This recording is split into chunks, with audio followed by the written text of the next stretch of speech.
Drew, I can't find the delete Yes. button.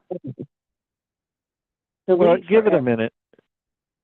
Well, Yeah. it didn't. Okay. Um,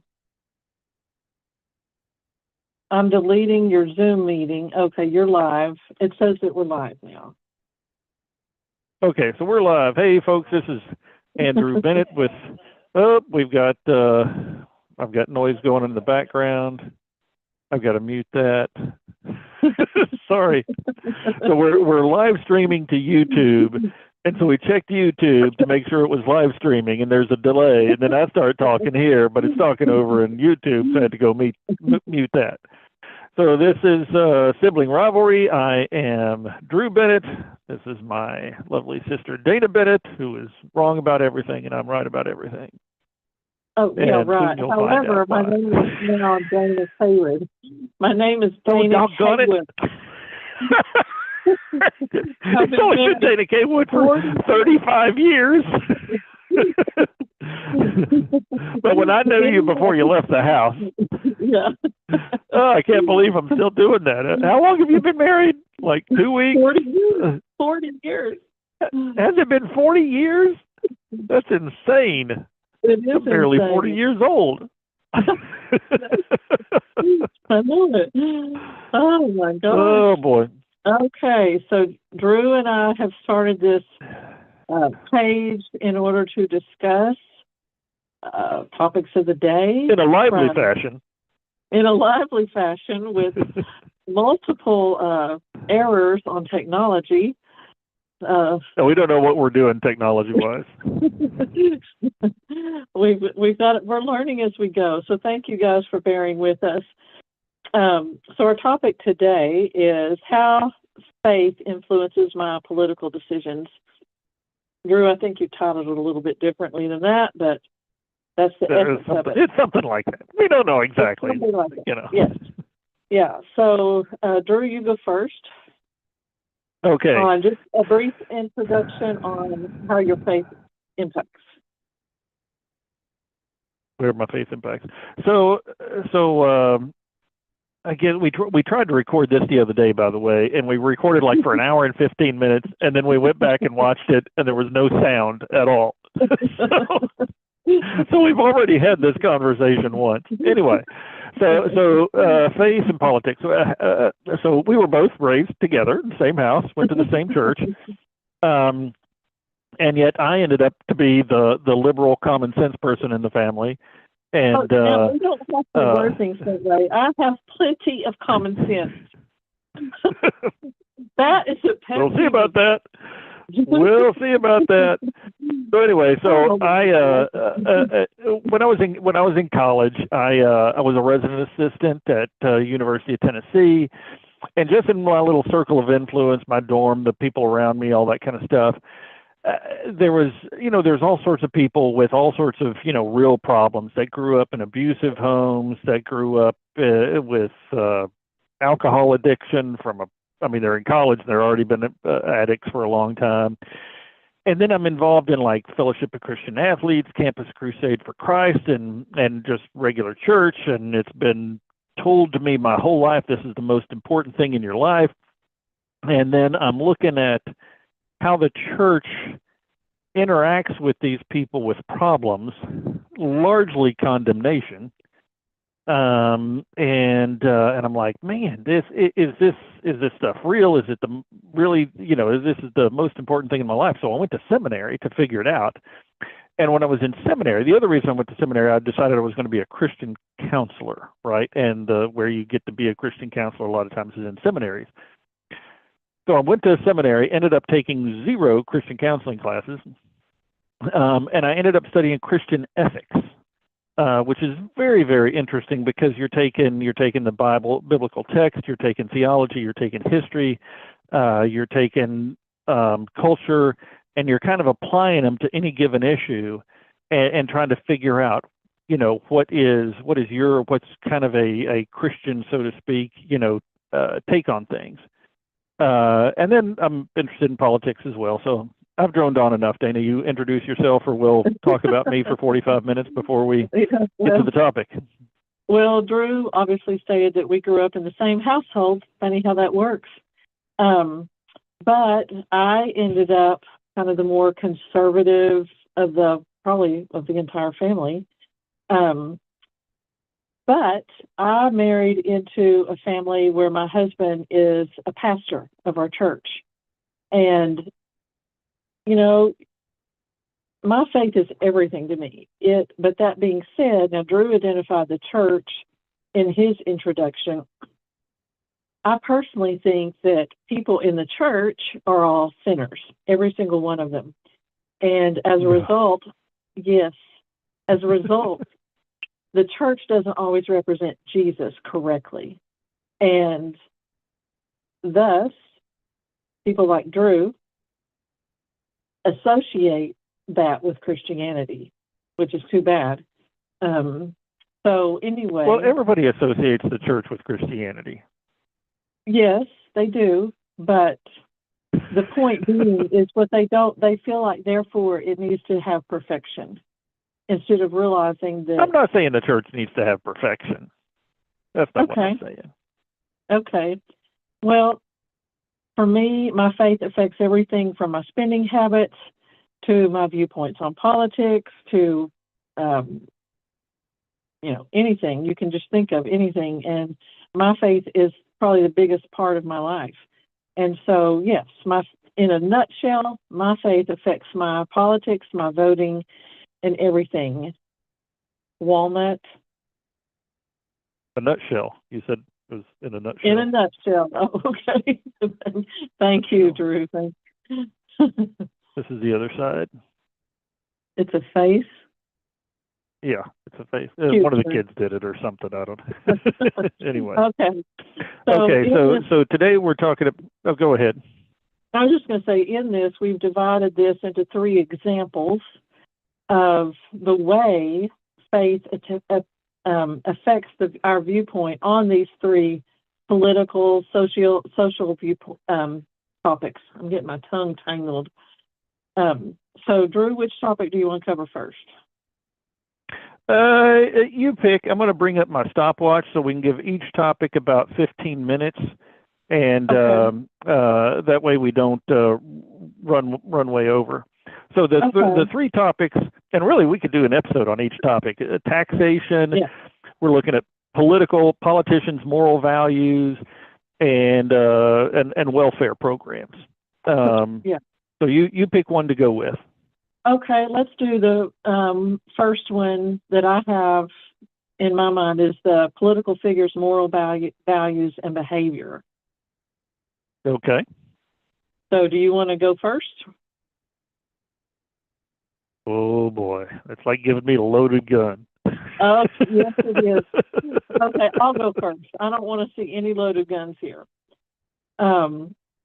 So basically, I would say that in my younger adult years, I thought that voting for a fellow Christian was the ideal. And while I still can say it's probably the ideal, that's not going to happen where just because they're a Christian, they make all the best decisions. So now I vote for the platform rather than the person. And while I know that you can obviously see a political figure's moral and spiritual flaws, obviously we can see just by the most recent election that there are people who are willing to overlook moral issues of a person's past in order to vote for the party's platform. And I also think the same for personalities. A lot of people are willing to overlook an abrasive and offensive personality in order to further goals that they think the country... Let's just make it clear, we're talking about Donald Trump right here when we say person. Well, yeah, he's the most recent, but I mean, when we had our conversation earlier that we didn't have any sound on, we also talked about Bill Clinton, but every single one of them has something. I feel like each party is willing to overlook the other parties and even deny. I have seen both parties deny that they're that their particular representative as president has particular moral imperfections, if you will. So I do think that, people are looking for a president, senators, all the things that are going to improve the economy. That's a big one right now. Improve immigration reform. They want all people to be treated the same. And we do want someone who is a champion of our faith.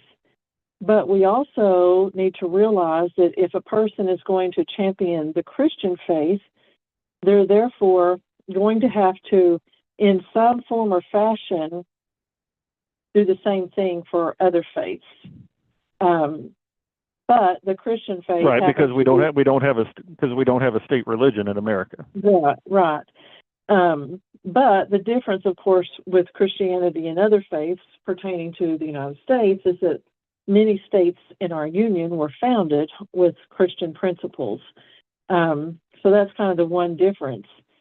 I do think that a lot of Christians become polarized when people think that, their party didn't win and the other party is just full of moral imperfections. And so just this whole deal over the last, 12 years has really polarized Americans from each other. But me personally, I personally think that it's important for people of faith not to ignore unbiblical behavior. I think that also bleeds off into the church. When you start to ignore unbiblical behavior in society, then you tend to ignore it in the church too. And what we should be doing as Christians is seek the truth with a capital T, and that is the person of Jesus Christ. And so I do feel like, but like I said, both parties tend to ignore their representatives' personal moral flaws in order to follow their platform. So thoughts? Don't say any bad words because I don't want us to get flagged. I'll say bad words. I don't want to say bad words. So, I mean, half of what you said just makes me want to scream out loud. Why? Because it's so. Well, let me just speak a little bit. So the idea that you can separate a person's morals from their policy, I think, is a fantasy.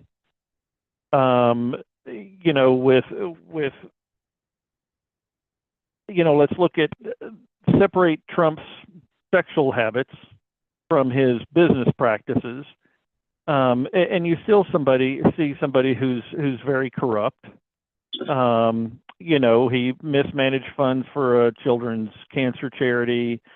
He regularly stiffed, suppliers and vendors that worked for him. But let's not. You're watching the time. So the question is, how? You had 4 minutes. I haven't even been talking a minute yet. I know you've not, but I'm just saying. Shush. Oh my gosh, sir. So he's on. I mean, you can hear the recording of him asking officials in Georgia to throw an election. So, how that doesn't disqualify somebody is just beyond me. The both parties thing. Sure, both parties have human beings, and human beings have frailties. They're sinners, all that kind of thing. But a lot of this both parties thing, trying to make an equivalency, is just flat out horse hockey. When who is the comedian Al Franken? When it was revealed that before he was a senator and he was a comedian, he kissed a girl on a USO flight as evidently part of a gag. I mean, Democrats pushed him to resign. The Comos up in New York Democrats push them to resign. So let me Democrats ask do you this. That's during their tenure in office, right? Yeah. Yeah. Democrats do So- a much better job policing our own than Republicans ever thought about. Oops. You know, so when you're talking about your faith impacting, you know, looking at a politician's moral values and how those moral values play out, you know, in their policies. I mean, with Trump, just because it's out in the open and just because he says it out loud doesn't mean it's not illegal. And there's so many things going on right now that are clearly illegal, that it boggles the mind that somebody can say, "Oh, I'm a Christian and I love Jesus and I love the truth, but I'm going to support this guy who's so corrupt." I don't get it. So Okay. explain it to me. You've got a few more minutes. I have a few more minutes. Yeah, so again, I feel like Republicans are seeing that Trump wants to do things that make the United States not just on the level playing field with other countries, but above that. And despite the fact that... Tell me what you're talking about. Don't Trump wants to do things. What? Get specific. Well, I mean, you could name anything. Anything from the simple thing of renaming the Gulf of Mexico to the Gulf of America. That has, on the one hand, dumber than shit. It sounds dumb, but he's trying to make America be seen and heard instead of subdued. And we're a superpower. We're seen and heard all over the place. Just because you call us a superpower doesn't mean we are anymore. That's retarded. You are so. We're one of the preeminent nuclear powers in the world. We've got the world's, you know, I don't know if China's economy or our economy, you know, we've got the number one or number two economy in the world. We've got the biggest military in the world. Saying we're not a superpower is just like, it doesn't compute. That's just silly. Okay, so whenever I Googled just now the definition of superpower, it seems to be a little different than what you mentioned about nuclear stuff, although nuclear is part of it. But a superpower is a sovereign state or supranational union that holds a dominant position characterized by the ability to exert influence and project power on a global scale. And which so, we do. Well, a lot of Republicans feel like it has not been that way the previous 4 years. Now, we're not talking, we're getting off topic, Drew. We're getting off topic. Yes, but yes. Here's the point. Here's the point is that you're asking is how can a Christian support someone who obviously is so obviously corrupt? Is obviously in the past had inappropriate sexual behavior. And currently. Well, I'm not talking about sexual behavior, but sexual behavior currently is he doesn't have that improper. So right now, but I know of. Yeah. But I mean, you can look back to a lot of presidents. JFK. Take the sexual behavior off the radar. I'm not talking about that. I'm talking about the obvious corruption of his administration. That is something I think that Republicans and Democrats will argue forever because Republicans saw it in Biden and Democrats see it in Trump. And that's, I don't know. What did you see in Biden? Tell me what you saw in Biden. Okay, I'm not going to even answer you because I have to look that up. I don't have it on the tips of my fingers like this, but it had to do with stuff that you would deny. And so, therefore, I want to look up and give you So you've got facts. some general vague idea that Biden did something, but you have no idea what it is, and you have no evidence for any of it. Well, Russian collusion is one. And Biden didn't do Russian collusion. Trump is doing Russian collusion. What are you talking about? Well, let me look it up. Since you think Biden colluded with Russians? Hang on. Let's see here. Okay.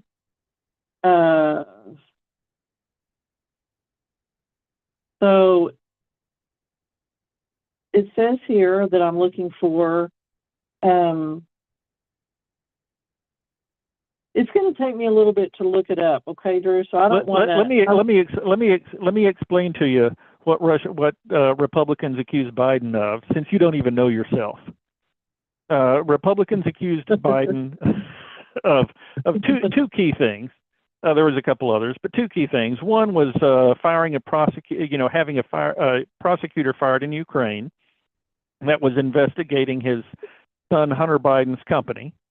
So the investigator was investigating Burisma, I think that was the company, a period in Burisma's history before Hunter Biden got there.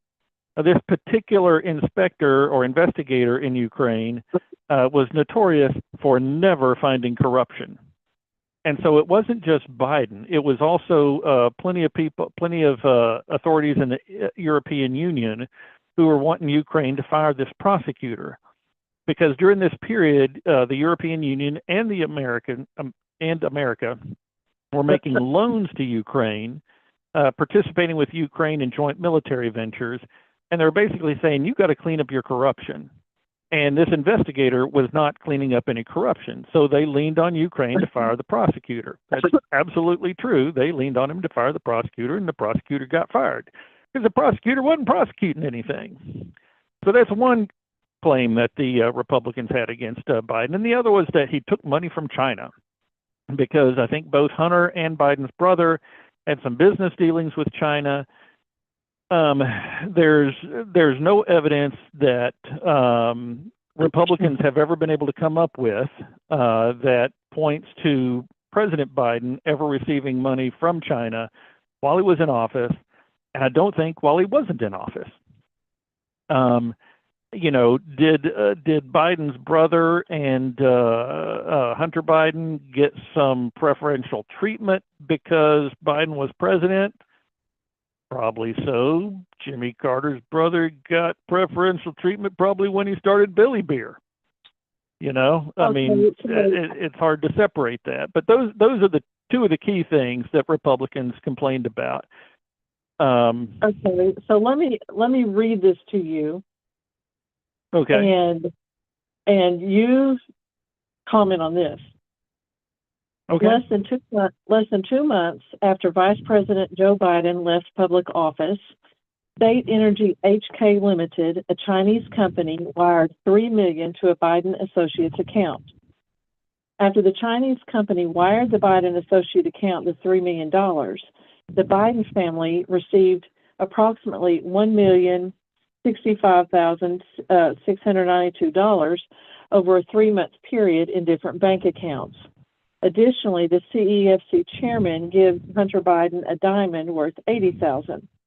Lastly, CEFC creates a joint venture with the Bidens in the summer of 2017. The total amount from China, specifically with CEFC and the related entities to the Biden family and their associates, is over $8 million. I'm done. So think about what you're reading. Yes.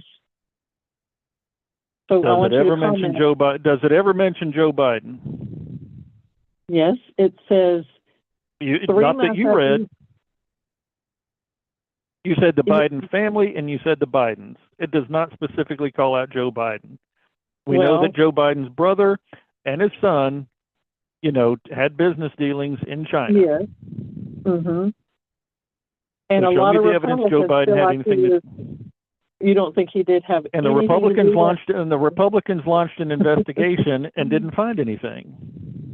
They found some stuff, and they said stuff like this. Very general stuff. The Bidens, the Biden family. They make it sound as much like they can that the Bidens did something, that Joe Biden did something, but they, Okay. you know, if they found anything, don't you think they would have turned that over to the authorities? So obviously, we're talking about something, as I said to start with, I haven't done any research on. So let's go ahead and jump to the next topic.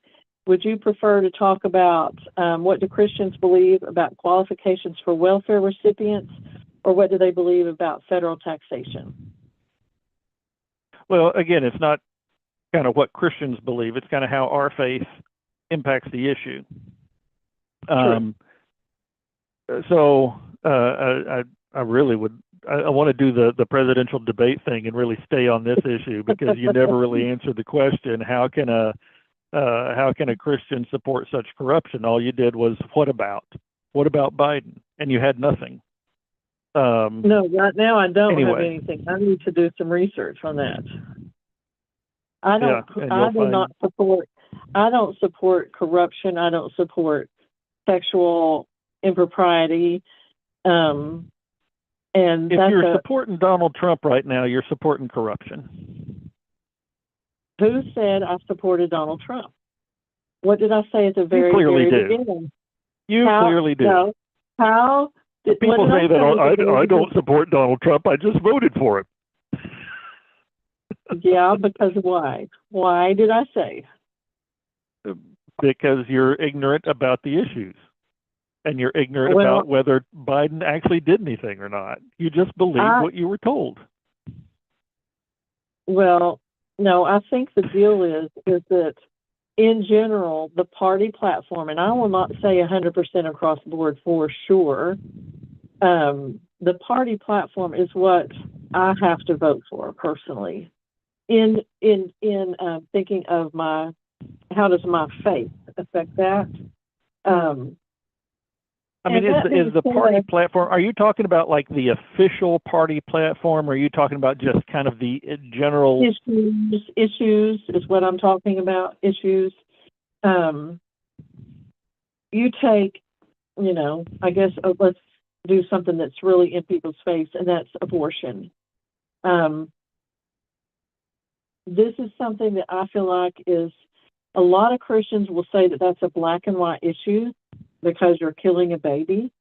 And I feel like there's so many, I don't agree with killing a baby. So let me preface everything with that. I don't agree with killing a baby inside the mother. When do you think it becomes a baby? I think it becomes a baby inside the mother,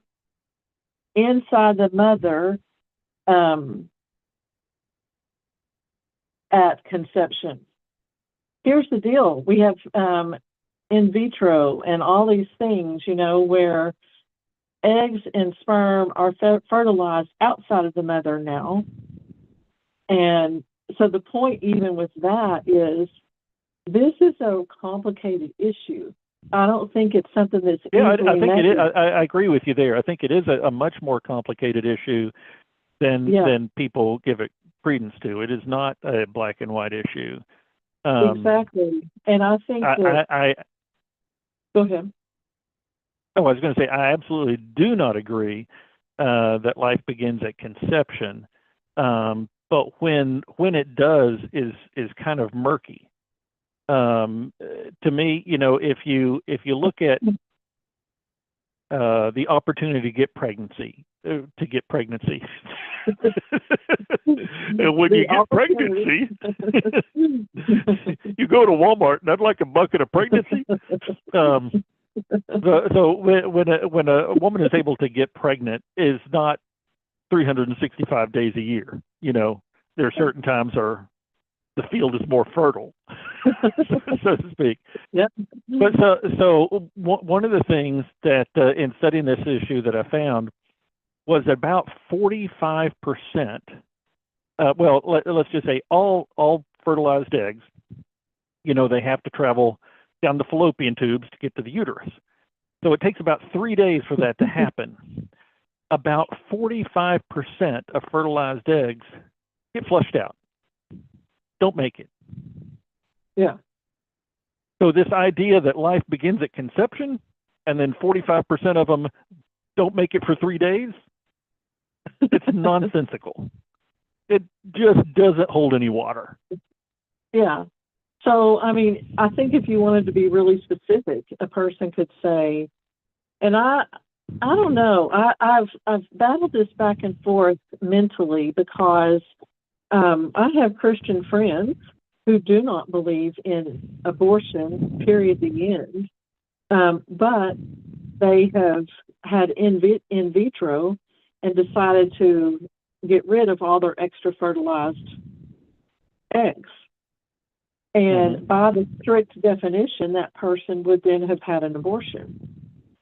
And so I feel are you talking about the eggs, the extra eggs before or after they're implanted? Before. So they're still. How is doing away with that before it's implanted an abortion? That's not an abortion. Because it's a fertilized egg. I'm just telling you how some people think. And I mean, you can think that, but medically that just doesn't make any sense. Well, it may not to you, but it does to some people. And I think, there's all kinds of things. I've had many friends, for instance, obviously in the minority of my friends, but not the majority. But the friends that I've had who the doctor has told them that they are carrying a child with defects, all of my friends except one, their child did not have any defects, even though the doctor told them that. And that one friend who had a baby with defects, they were severe and the baby died at birth, right after it was born. Right. And so, I feel like the whole issue is has so many curves and twists in it that I don't feel like a lot of Republicans are this way, but I personally feel like whether you want to talk about tax or abortion or, you can name the topic, and it's saying it in black and white is rarely the case. There are so many nuances to each individual issue that I personally, when I'm voting, I have to look at, yes, my Christian faith, but which one, people accuse Republicans of saying we're only pro-life for babies in the womb, and we're not pro-life. Yeah, pro-birth. Pro-birth. Right. So we're pro-birth, we're supposedly pro-birth, but not pro-life throughout the person's life. And, that is so far from the truth. The difference there is that we don't necessarily want to politicize everything. Whoa, stop.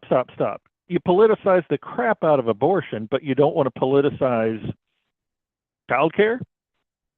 You don't want to politicize SNAP? I mean, explain yourself. Yeah. So when the child is in the mother's womb, there are no laws or she can get some benefits from the government. Pregnant women and children can get, what do you call it? SNAP or something. TennCare, you can get Medicaid. They can get things.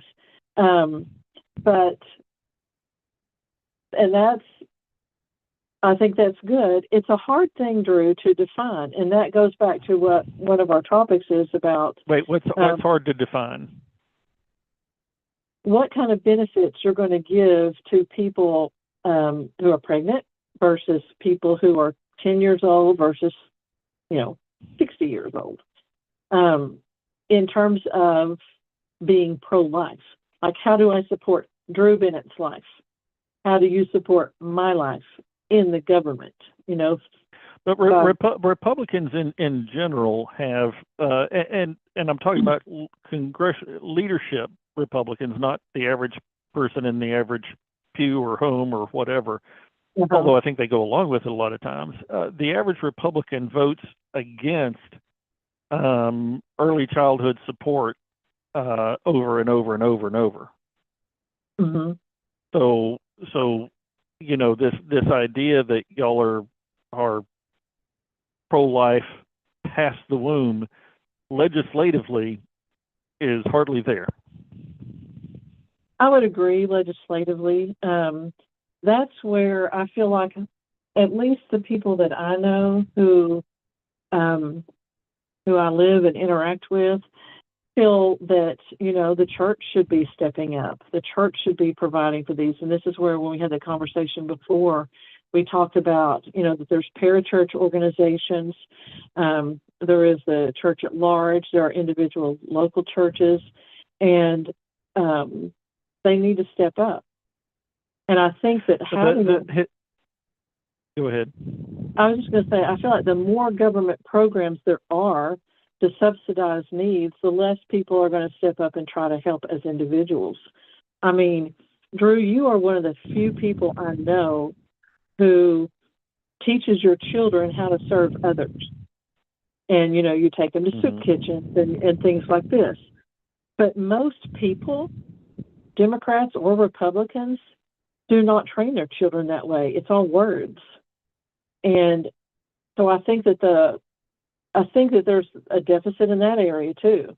Is, we can say all these kind of nice things, and but do we want the government to provide 100% of all of everything? Republicans don't think so. We feel like Democrats don't think so either. I mean, those gross generalizations are things that I think get thrown back and forth across the aisle, and it's just not. No, I agree with you. Not accurate. I think. So. Yeah, the thing with the church stepping up is, to me, it's a bit of a fallacy. It's an excuse for let's not do this as a society because we can blame the church for it. Historically, the church has never done it to meet the need that's out there. I'm not saying they've never attempted things. They've attempted things. Historically, most of your hospitals started as church organizations. A lot of schools started as church organizations, but it was never anywhere close enough to meet the demand. And as a society, we can't be out there saying, okay, well, we've got the Baptist hospital and we got the Methodist hospital, but if you don't agree with us theologically or religiously or something, then you're going to have to go somewhere else. I mean, we need societal solutions, not. I agree with you, but I do think that, generally speaking, and I know generalizations are not good, as you said, but generally speaking, I feel like Republicans want to emphasize more individual responsibility than Democrats. I guess that would just be the way I would end that. There's a great book that our brother actually put me on to. I'm going to pull it off my shelf over here. Okay. It's called Atomic Habits. Yes. Can you see that? There's a light reflecting on it. I've actually got that book recently, but I've not read it yet. It's a good book both for personal habits, but then when you think about the lessons in the book and you apply them over to society, like for overcoming any bad habit, starting any good habit, one thing the author says over and over again is willpower is not enough. If you want to lose weight, you need to get the junk food out of your house. You need to bring healthy food into your house. He talks about how he himself lost weight. He drinks beer. Actually, I don't remember if this was the author or just somebody he interviewed for the book. But so the guy used to keep like 5 or 6 beers in the door of his refrigerator. And instead of keeping 5 or 6 beers in the door of his refrigerator, he started keeping 3 at the back of his refrigerator. Little small change, lost a lot of weight. Because just that having to reach past and over stuff and having fewer of them in there, you come to, if you drink, you come to a stopping point, a natural stopping point sooner. If you but even just the act of reaching over stuff, you have that split second to change your mind about stuff. And what I'm getting to is on a societal level, when we say, we need personal responsibility, blah, blah, blah, blah, we're neglecting the environments that people live in, and we're blaming them when all the research shows that your environment has so incredibly much to do with who you become, whether you're healthy, whether you're overweight, your educational opportunities. And yet we cling to this myth that people should just pick themselves up by their bootstraps, and it's all about personal responsibility. And personal responsibility is a part of it, because there's people that have all the opportunity and still squander it, right? So personal responsibility is a piece of it, but it's only a piece. And I think Republicans focus on that piece to where they think it's like the majority of it, and it's not the majority of it. I think most Democrats look at it and go, it's not the majority of it. Yeah, so I feel like, and we're at an hour, by the way, 56 minutes. No, we're not, because we haven't been recording the whole time. Okay. We've only been talking about our topics a little over 30 minutes. Okay. So I do feel like I agree with a lot of what you said. I do feel like personal responsibility is a piece of it. I think that in general, Republicans would rather see, if we're going to spend money on something, they would rather see it spent on job training, educational things that are helping that person. And we don't think that a person's just going to pull themselves up by their bootstraps. Now, the two examples you just mentioned, though, are things that Democrats are big on, and again, Republicans, legislatively, historically, not so big on. Yes. So what I think is that, it's, again, like the abortion issue, I think there are so many nuances to it. And I personally think that, in general, our government is just not getting it right.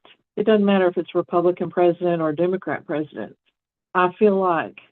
But now we're back to this. Oh, they're all the same. They're not all the same. No, they're all the same. They do things differently. They each have different priorities. But I do think that, in general, our government is,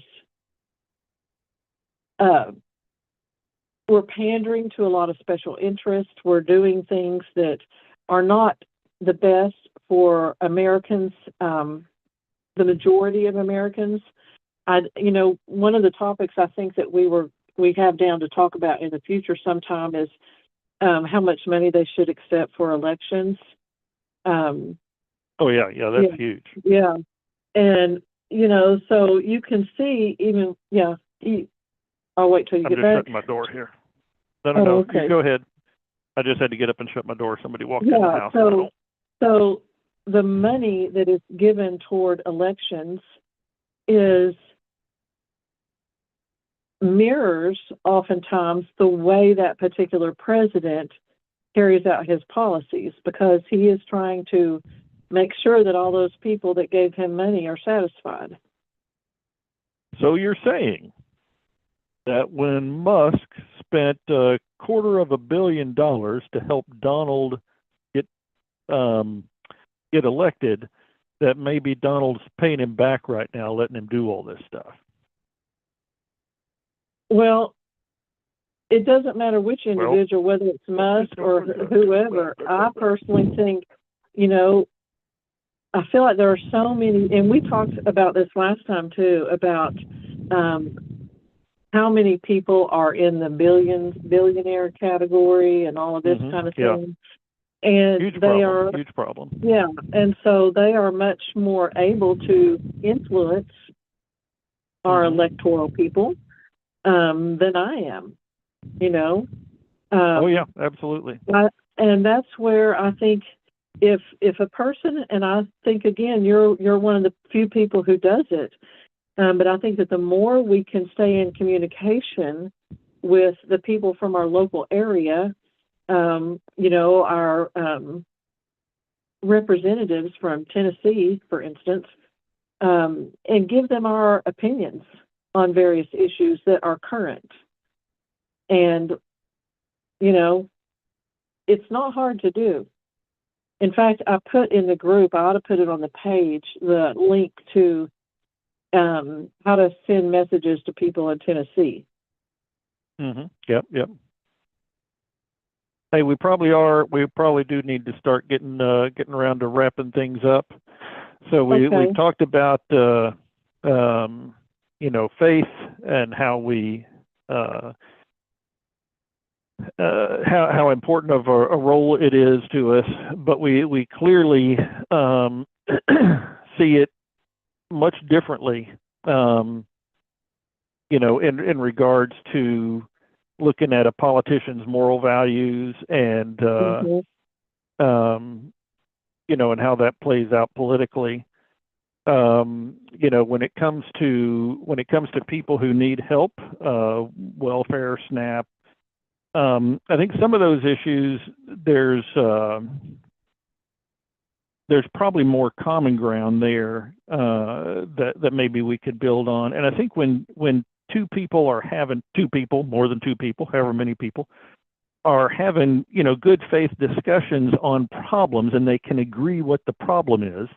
If you're going to be pro-life, maybe you should support efforts to get people child care, health insurance, stuff like that. And then we can talk about, okay, well, how do we solve the child care issue? How do we solve the health care issue? And just like the example you just gave, I mean, talking about how you solve, you mentioned health care and child care.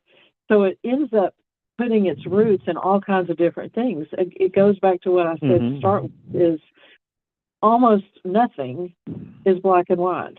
There are, in terms of the government, let's put it this way, in terms of the government, because they have their fingers in different areas, one thing affects something else, which affects something else.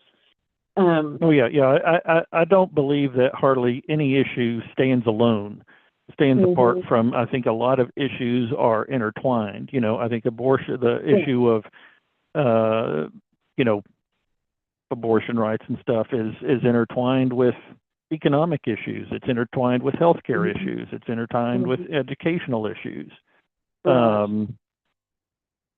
Anyway. Well, I think we've had a good discussion, but I've got to educate myself on a few things. I know that. I told you that to start with.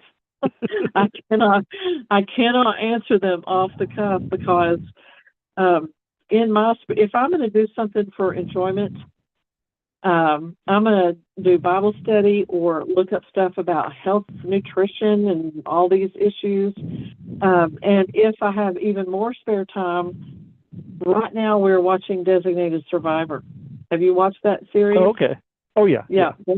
It's a good series, and it's kind of interesting because as we've been watching it, I've seen things come up. Of course, it's all about saving the governmental system in America, but there are issues that they bring up that I think are things that we're probably going to end up talking about. And if anybody's not watched that, the president on there is an independent, and so it kind of gives another facet to the things that they're talking about. Obviously, it's fiction. But did you watch The West Wing when the West Wing was out? No. That was a really good one. They talked about all sorts of issues in there. Yeah. Well, anyway, okay, Drew. Thank you. I'm hoping that we got some sound, and I'm hoping both Democrats and Republicans will comment on our page. Oh, yeah. One thing we need to do, folks, is we need you to kind of do the like and subscribe thing, because I think there's some functionality we only get if we have over 100 followers. So we're trying to build that up as much as we can. So yes. We need you to like and subscribe so we can get to 100, so that we have some extra functionality, and we can do these live streams live a little more accurately. A little accurately, I don't know. So we can have better access to some technology. Anyway. Exactly. All righty. All right. Night, Mary.